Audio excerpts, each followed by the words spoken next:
Chuirde Fáilte roimh, Raidió na Gaeltachta an seo.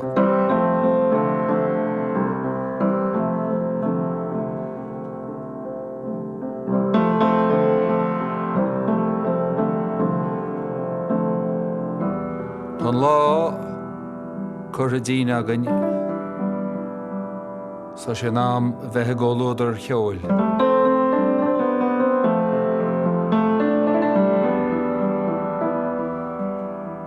Seo sa spidéal a fechad amach ar chód na Gaillimhe.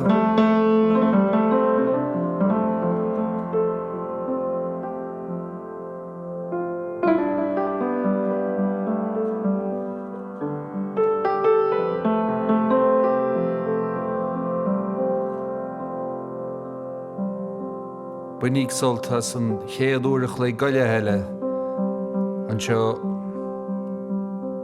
i gcuan an cheoil.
Cuan an cheoil, mis sé Liam Ó Maonlaí, agus tá riméad agus áthas agus focail nach chéad a bheith ag gáilúdar Aoife Ní Bhriain. Aoife tá míle fáilte ród. Gurb míle mágad Liam tá anachas an ar bhean seo agus just bheith ag gáilúdar an cheoil an seo Stiúideo Cuan. Cad a haine sin tan is dúin? Well, sin an rial de grafs spé agus dam an rial sin ó tafad ar in Martin Hayes le Dennis Cahill. Agus is chuoinm nar thuúda mé Martin agus Dennis sig sinnam de genta chéad an céad agus caiile mar Dennis. Le déanaí agus is caiilúnt mór é mar duine. Bhí sé có beover agus bhí sé có tóca le daoine óige ag sinnamt. Agus bhí sé gcónaí an ceistan a chur nó bhí an méid sin ólas ag an na cheoltrí le go bhfuil sé lo. Agus bhí mion an oscailte aige I déobh an cheolda agus ní béna féilte mar an ggéine gan é, so just nor a hiúil mé isteach sa stúdio aniu sin an céad tún a tháinig chun just ómós é a cheint in ómós the Dennis Cahill agus Martin agus an ceola le go rainn siadling ar fan na blianta fada, like tá sé trocha héim bliana díisnis agus níl éon taithí agam ar an saoil gan a bheith ag éisteacht le cheol sin. Láú mu a hiile faoin geol ach déanamid pí le ceol le a haid.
sé soiléir wet gur well, first of all, gur scoláirthú, gur go bhfuil dúil, go bhfuil tú a treabh gcónaí agus a tochailt agus tá tú gníomhach I gnéithe ile an ceoil dúchasach agus ceoil clásicach agus beidir chun sais blaise thuirt don dá gné tá tú chun píosa ceoil eile a haint dúin inis.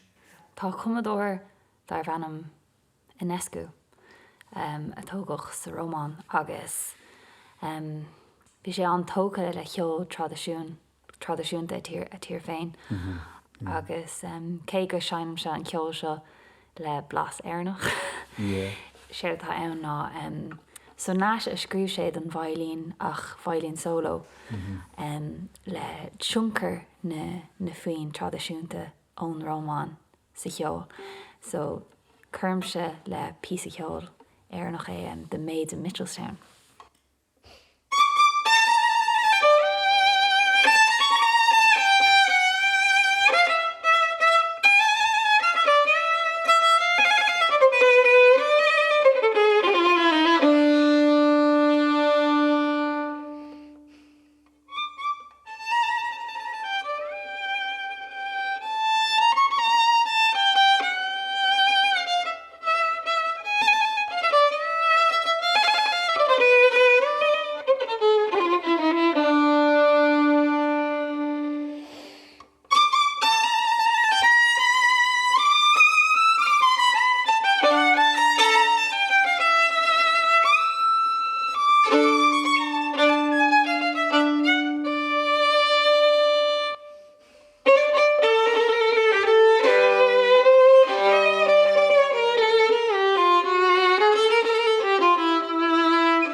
láirde tá muid seo sa Spidéil, tá muid Stiúideo Cuan agus tá mé I ggólódar Aoife Ní Bhriain.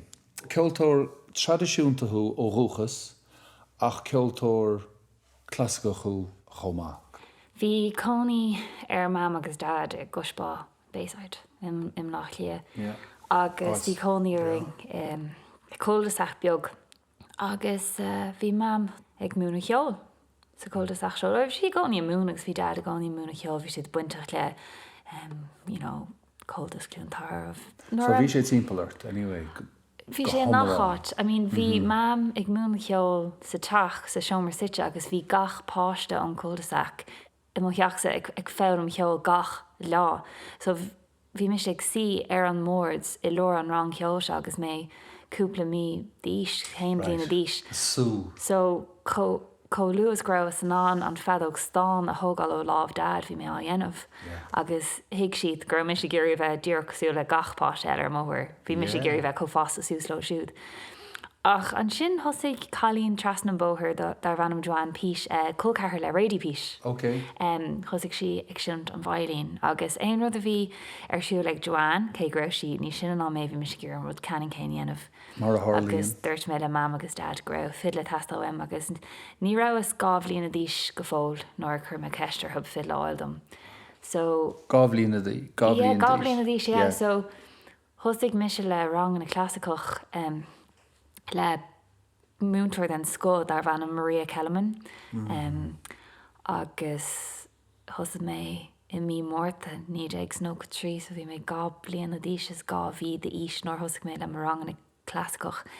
Ceapan gur hiag mo bháim fiú gan ní sin nach meach mór an seansaí ceola bhúna dom. Bhí mintin hain agam agna hain agam agus so níl mór an cuimhna agam I ma héal gan a bheith I deant an ceol nó bheith átheint rud atá aisteach. Ní chuoine mé elam bhí sé na gcónaí. Ar nós teanga. Díreach an nós teanga agus sin an bailach a smaoinim se faoin isis drastan mé ar scóil lá gailge cé gur leabhar mar béirla sa bháile agus le maoinithe bhí bearlá leir going ní a gcónaí ach bhí se leir going agus bhí an ceol tradiisiúnta agus an ceol clásicach díreach mar an ggéine bhí just iltangach. Bhí an tá dearclam go raibh ceol haar timpplaarm agus méid fás níos gach ile lá agus bhí me andóíire faoin cleachta agus faoin airgant faoin cleachta bhí me andóíire faoin siúd comá, but hiig mé ón tús gur rud antábhachtach a bhí sa cheol agus go raibh sé tábhachtach dom sé dhéanamh igart agus a bheith gomach aige agus cleachta dhéanamh. Déir nach chun mé mór an cleachta ar an ceol tradiisiúnta so chuí chéanas ar na mé cleachta ar an ceol clásicach ach sin an cuioine bhfuil sé nach cha déna tú túúns elam agus tú ag si sa cistean aige do chuid ficfásta géiste len radio. Agus níos muoinn tú faoi, tá sé just ann. Agus sin an bailach an rás mé níos bhí ceol in nach ile áit. Ceol?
maiden is orine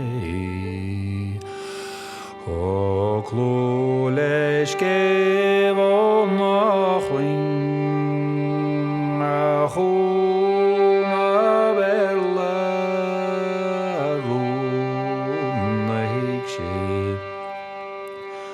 O blian féile is fáilte Daghan óis mar Gach léil Áwach nele do gáire sé mochú gan mé Stiúideo Cuan sa dún sin chéin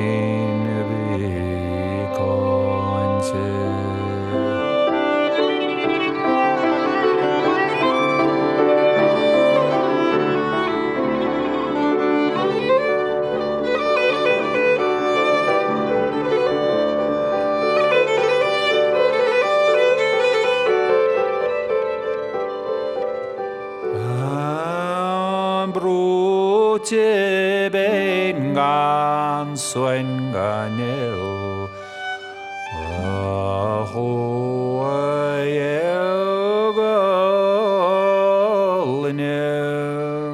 margur tu mae gigogieren koesh na shenam mastem Dalwe sharel to adwaren Achlu churreina moiruch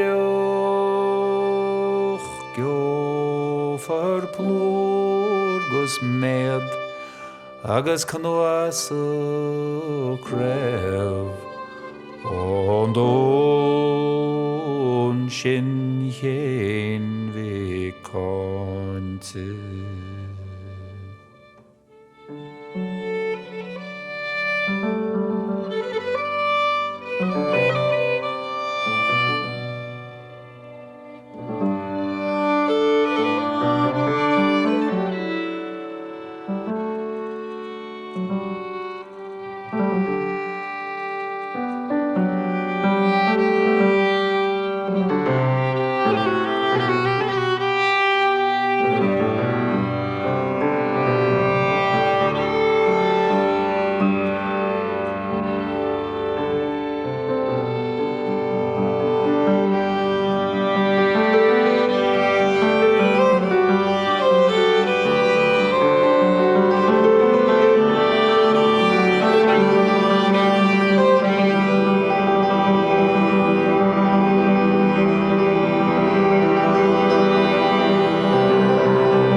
Bin agaí mé héin agus Aoife Ní Bhriain an seo chun an cheoil agus muid a casadh legan le do uacht na chéin bhicáinte. Cad fí léachra? Léachra gael. Léachra gael, se. Léachra ceoil, ní bhéin an seo gan seo na riada, gan an ord a haring sér an geol gaelach agus an bethe a héad sé isteach sa cheoil sin. Ja, bhí sé mar réimhlóid den ceoil. Bhí sé dus ahbheoch an omlan den ceoil tradiisiúnta is dóiche. Domsa is iad na léachra mo héal na daoine na gnádaoine. Daoine nós uncle donna Bhriain nach chuir me anthir riamh tuis gur chaidech é riamh gur rugadh mé. Ach an tionchar a bhí aige gach ile duine gur bhfuil sé le. Tás greibh sé sa caiithir rutha do cheoltar don sco a bhí ann, duine don sco is léir, duine granar, duine splódrach beover, just a bhain gach ile sult as an saoil. Agus sin an cúis gur duine cho dearfa é ma ahir chumá. Bhí sé taobh le dunacha dá sé le lé agus tá bailach an nádúir ag dát dá lá le daoine tuis go raibh drathar mar sin aige nach chuir na ábatochtaí chéine aige is bhí gach den eile. Agus tá mé có buíoch do mo chlán go raibh siad có oscailte sin agus có dearfach agus có tuiscinach agus gur hiig siad gur duine speisialta bhí ann agus greibh siad ná gach ile doras oscailtó, quite literally actually. agus gachar a bhí an dó greibh siad an taiciigh sin na hórtó agus tá mé an buíoch go deo. So tá píosa ceoil eile níos a ghabhann leis an gcórá seo stocha agus bhfuil hin gcuichaisteach ar atí. Well, léach eile actually is cuiinlam dul go teach Charlie agus mé óg agus duscail Charlie Lennon duras ómhór domsa agus mé níos óige. Tuis gur bé an chéad ceol chrum a thula mé áit an raibh ceol tradiisiúnta le tionlachan ón ceol ar an náisiúnta. Agus bhí me thart ar 16 na díos agus tháinig mé an gá dain a bhí me se có dain iontub agus iad i deanta chéile ar státe an ceoláras náisiúnta. Agus is an am sin a hiig mé go raibh mise an ceol tradiisiúnta agus ceol clásicach a haint. Agus haspáin sé domsa gur féad nach bhfuil éon rud sa cheol tradiisiúnta nach féidir le buinteach agus mar an ggéine len ceol clasicach. Ach scríobh sé pí a cheol dom uncle tréis gur chailech é dar bhanam the flying wheelchair. Gléimiid is techar. Yeah. Táid an seo is a spidéal is Stiúideo Cuan agus mis sé fearratí Liam Ó Maonlaí ach tá fíor airití tréis teachtaisteach sa stiúideo inis Charlie Lennon agus tá Aoife Ní Bhriain in ár damhta agus í a caint ar a saoil agus a duna ceol even. So fáilte roimh agus buinnig í tainmh as a bheith an seo linge ar chuan an cheoil.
sin Perth dar bhanam the flying wheelchair a chum Charlie do donnacha tréis gur chaileché agus an fán má ná níor cnochnar íslach agus dail mise an fán sin ó Físeán atá ar YouTube na má donnacha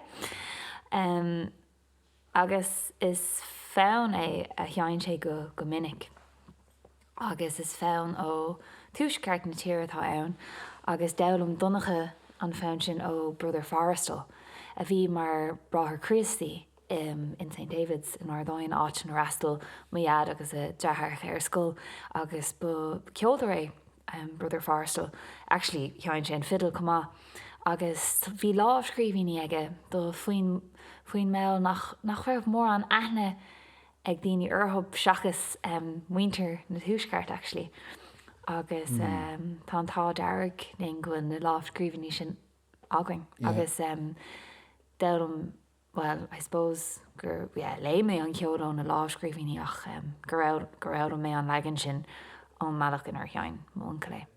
Pluisiim le líon na chlár seo go minic tá an ainmnecha áirithe agus duine dus na ainmnecha sin á Tommy Potts. Cínte. I mean, ón ra mé mé éagóir bhí tú gile os mo chóir amach. Yeah. I mean, ón ra mé éagóir just an céadúir go tháinig dad táile le the Liffey Banks nor I'd say grouse hagwings talk out ag nach an céadúir go thuúil mé ceol seo. It was like sure no druggy a hogáil an céadúir. Bhíarm na druggy a hogáil a rís henne, you know. Bhíarm éisteach leis agus sais teach ar bailach an ceol seo a hiiscint. It was like a challenge, like cad é an ceol seo, carhás an fear seo agus céan fád go déan sé a bhaimmarm. Nor thula mé ceol Tommy Potts hí rud ag an ann a bhí códár éire agus bhí dúrchad is ann agus that Michelin dúrchad is le níor na rá. Agus mé éagóir bíon dúrchad is ann nóir tá tú fás níos. Sílam sé hain gur sin an cadrah a bhí agam na Potts gur raibh an saoil a chur chun cíine aige le an ceol seo agus dahan me sin agus gur bhaith mé agus gur sé áráis rudí difriúil dhéanamh agus a bheith difriúil I suppose. Lord éis an daoine le ceol punct an céadúir bhí me sé géisteach le ceol Tommy Potts. Agus hahan teanga a chuig ceolam. Ach nó rinne mé áram den céadúir híal mé go raibh méid sinam ar lechair seachas ar fiddle cos bhí sé difriúil ní raibh na pátrún céine gceist agus bhí sé nó snág ceol i cheint. Just Sa siir sin ó rialacha bristin ó sin an rud ní hé raibh siir sé a gceist leis. I'd say gur rinne mé níos mó stadar ar ceol Tommy Potts ná rinne mé ar stadar ceol tradiisiúnta mar like na legan na tradiisiúnta a feicimid I leabhar branach nó leabhar O'Neills. Is cuiinlumm bheith sa seo mar leapa agus mé ag scríomh na tunes seo amach agus mé ag éisteacht leo ar iPod. So like no magic slowing down effect. Bheith ag éisteacht le legan the tune fithe trocha charcha caige seaca or really a rís is a rís eile agus I like neadidir an muisiad furfa. Tá sé sciopí agus casta agus áling. Ach deich me éisteach like 3 second ag an am agus a déanamh like, you know, bit of a rewind area. Buich sé díanaí tape a bhí a gceist cos beach sé mílte agam really. Well, táid an seo suspéidéil tá sé bhí géisteach le cún an cheol a locht éisteachta agus fáilte rómh a bheithin ar damta tá Aoife Ní Bhriain an seo leom agus táid a caint agus a géisteacht. Ar bhaileat beidir sampla thuirtóin don genius a tháinig ó Tommy Potts.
Cool. Privilege. Seinte de hánta. Ah, Antí ar glóir seo duine caiintear bheith commodóireacht agus tob commodóireacht. So sais just dul amach agus tríal a bhainteas rud agin. So muna mé tríalas. yeah, okay. Bhí méid smaoinmh ar bacha le déine. So beidir. Bacha. Bacha, yeah. Yeah. Beidir go denimiid just rud éigean agus muid ag smaoinmh faoin na macha. Se. Duine yeah.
Bíonn tú commodóireach, bíonn tú gomaíocht, bíonn tú taiiste le gcónaí, bíonn tú ar na hetzilein. Tá sa tain an séad atá aghaing mar cheoltóirí. Ní saoil éigur féad leat fannach sáile. Yeah. Agus obair anamh leat féin cadú bheith cóúidir daoine eile tá meon cé nach ar an saoil agus cá an tioncar sin a bheith ar timpplair donas cuid. Unas gur féad leat do chuid cruthiochta chumad, beo. Yeah. Tá an tioncar sin a tastáil, like fiú séir atá seinta aghaing an sin I déanta chéile. You know, ní éitimiid sin dhéanamh rís mórach. No. Ach sa seomar seo, sa stúideo seo ag an am seo. Ag an am seo. Tá an foiinemh sin idir an bertagoing agus tagan na smuointe seo agus tagan an cheol seo wet. Beidir nach rúsat go raibh sé ann. Yeah. Ach tá sé ann agus siimte héanana chlumaratá an 6 inspráid sin haar timpplair is cuilam dul ar siúlóid agus mé anóg agus mé cheappa. Conas go raibh an méid sin daoine ag cuma ceol tradiisiúnta comháling ar fanna chéad a blian agus carhás gur tháinig an ceol. Agus thu amach ag siúil láháin bhí amach le Mícheál Ó Chuig I garna agus le mé athair agus thuúla mé isce agus ag rit tríd na narí. Agus sa ann beag sin Bach mar létar in Armánis actually a stream. San isce sin thuúla mé cheol nach chuir cloiste agam riomh. Agus is cuinnam gur chum mé pert im intin I ceann ar an buinte. Rinne mé darmad ar ag an cúpla nóméid ach tháinig an ceol seo chum nach raibh isam nach raibh cloiste agam hena. Agus cá tú a bheith sa síomh ceart I measc na níní ceart agus cá tú bheith oscailte ag an am sin ní féidir leat a bheith sáis ag strachad leat le drug smuointí nó strus sa saoil. Cá tú is sin a chur lethaíomh ar feadh tamlíonn. Agus tá sé dechar sin dhéanamh agus tú I món taisteal an tamlaí. Ach bíam se ar an móthir an chuid is mód an am. Ach ag an puinte seo a héile tá sé sin bhfuil a tastáim. Yeah. Well, bhí tú rá chomá go mrahan tú rud éigean leis a geol agus go bhfuil sé faoi chuimirce agat do chrí a chur a láthair agus tá sé sin an a scanrúil. Níor bhuaigh mé go raibh an ceol a tastáim sa saoil go dtí gur tharla an pandéim. Agus len iar nará bhí grán a go mar an ceol ar fanna blianta agus bhí mé géirí mo fidal a chur a bholach agus siúlháid. Tuisc nach raibh aon rud eile sa saoil agam seachas an ceol. Yeah. Now that's like tá a bheith you know dramatic faoi sin ach séir de bhí ann ná híal mé nach raibh aon sáis chur amach agam ar an domhan seachas an domhan ina raibh ceol ann agus gur mé déanta cheoltóirí agus daoine cruthioch agus nach raibh an nóhan ólas eile fáilte agam sáis ólas ón saoil nach raibh aon sáis chur amach agam ar. Agus an sin rih an pandéim fuair amach go raibh ailsearm agus níor hiic mé conas greibh sé sin chun sáis éafocht a bheith conas greibh sé sin chun ní raibh mé sin an bailá lei sin tuisc greibh sé chun stop a chur len saoil a bhí ar 8 agam. Dúradh liom nach raibh cead agam taistil. Dúradh liom nach raibh cead agam dul a gobar. Agus bhí sé ceappa mas rud é go raibh post ifig agam mas rud é go raibh mis sin an siar mo hónín buí mar dheartha. Agus mé déanamh obair ifige sáile. Ní curch an druch scéile seo isteach arm. Ach tuis gur cheoltóir mé, chur sé stop le gachrad. Agus hiic mé an sin go raibh na mothúcháin a lig a bhí dearfach faoin ceol curtha ar lethaobh agam.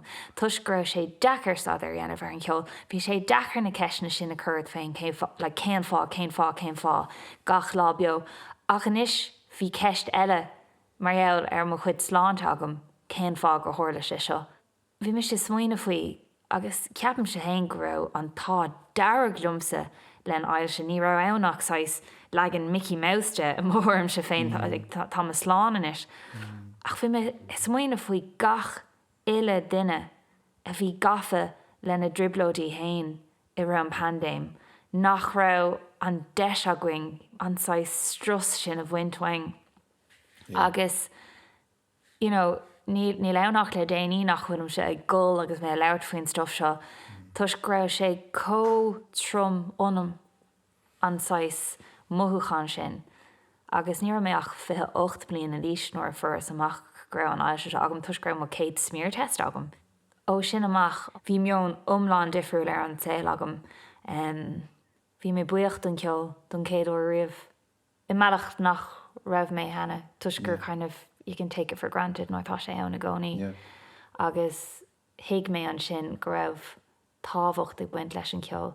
Hiig mé gur ceoltóir a bhí onam le linn an pandéim. Tus gur gúisigh mé sús láháin agus gur hiig mé nach féidirlumm aon rud eile dhéanamh really. Is í an ceolaí dhéanam se. Agus, ní raibh san an just siúil amach an doras agus post eile óil. Ní hé sin mar bhfuil agus hiig mé ón lá sin ar aig is ceoltar mé agus tá sé tábhachtach go mise oscailte go leor go mise an ar roint le gatainine tus nach raibh mar an aon rud sa saoil a roint le linn an pandéim agus gur chailim mar amach ar an am sin agus ar an muthúchan sin. A sein fá rúine beg luin. Ja, cínte.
Sinna bhfuil a cháirde tá muid takeí I dro deire agus tá mé ionintach sásta an uirichaí go le seo a bheith caite gom inúir damta agus go mórmhór ionintach sásta mo chuid ama a chahabh I de hantasa a Aoife. Agus mar an ggéine domsa gur mí agat. Bei fáilte riamh rót an seo I gúin an cheoil. Cad dhéanamh cad é bheas? Cheanmuid an Éireann orsa tradiisiúnta an bíonn sin lucra. Oh, yeah. Go dtíon chéad seachtain eile slán libh.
Khalid Begnal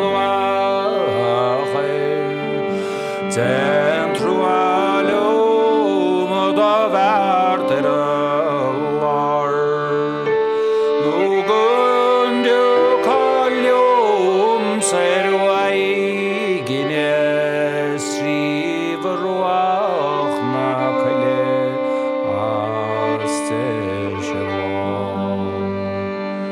On sagert na fayach sheshkele no enacha ele evoy mugudigen khant khana khersho no gerege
Camanil stolinam lenas ingis Nil movriste fom vesco vodorom mis Christ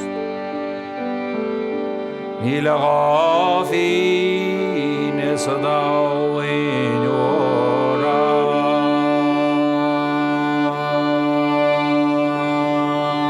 es